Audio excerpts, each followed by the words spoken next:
My name is Pier Mudu and I work for the World Health Organization. I work for the Environment and Health Center of the World Health Organization European region in Bonn, in Germany. And I also work for the headquarters that is in Geneva.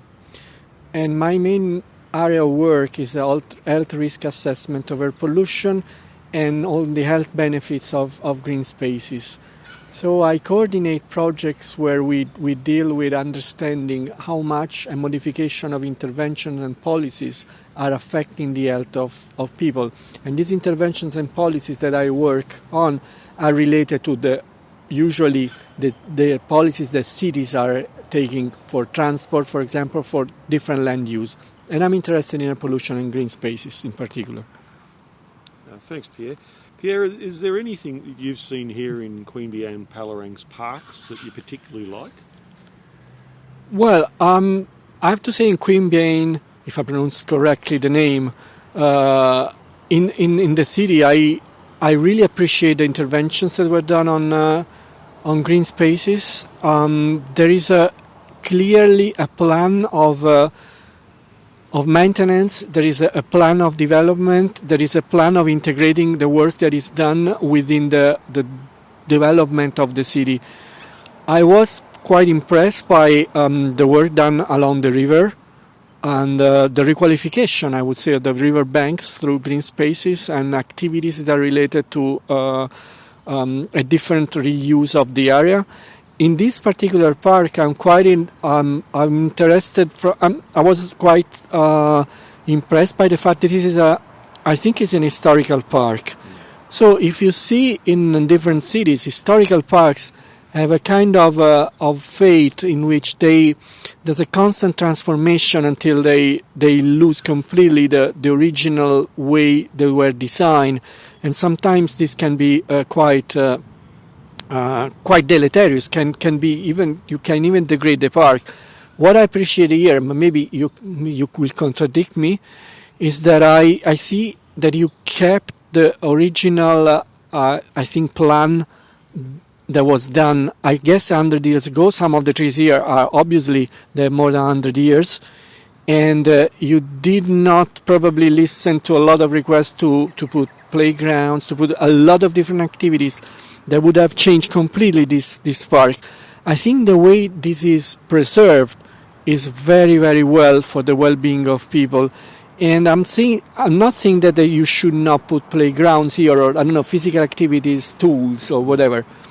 I'm saying that it's good to have diverse green spaces that people can experience in a different way. For the well-being of people, knowing that each park is also different, that has its own characteristics, I think it's quite important. Okay, thank you. And could you tell us a bit about the research that you're doing and the World Health Organization is doing in the area of green space and mental health? Yes, I mean, green spaces benefit not only mental health, but health in general through very different mechanisms, different paths. But one of the things that we have learned through the scientific work and the work of a lot of epidemiologists publishing in the last decade, is that mental health is an effect is a beneficial effect that green spaces have almost regardless of the types and characteristics of green space.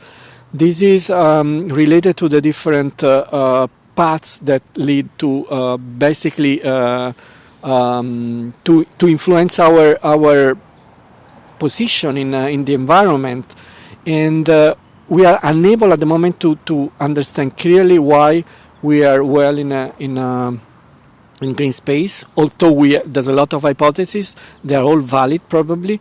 Some of them are more valid than others, but mental health is the aspect where we see that there is a relaxation, there is a mental restoration, and there is a capacity of concentration of people that is recuperated from rhythm of work, of activities that are done not in a green space, for example. And this is proven by different experiments, by different crossover studies, longitudinal studies. So all the range of scientifically designed studies with populations, with even with patients with with people that have mental disorders, they all converge to this benefit. And now we are digging the details of this. Okay, thank you.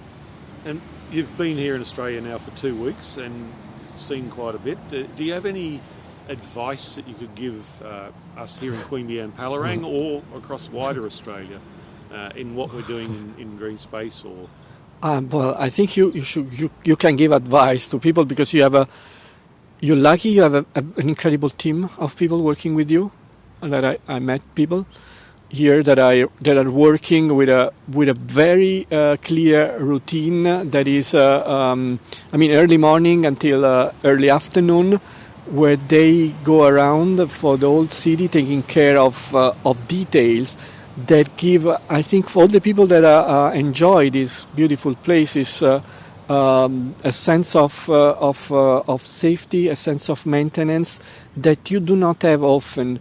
So I think that I don't have many suggestions except for that you have to see things maybe in long term and trying to build and to have the best green spaces that you can produce.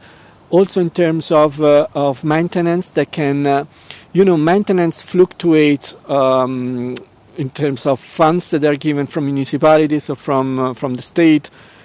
So it's important to incorporate the best idea to have these green spaces with a long-term survival.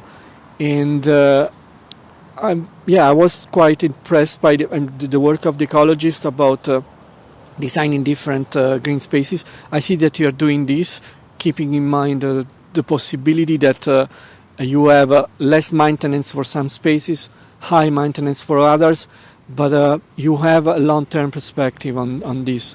This is the only trivial suggestion that I have. But I have to be honest that maybe many people should learn from what you're doing in different places. It's high-quality work done here. thank you very much. Thank you. Thank you for your time here in Queanbeyan.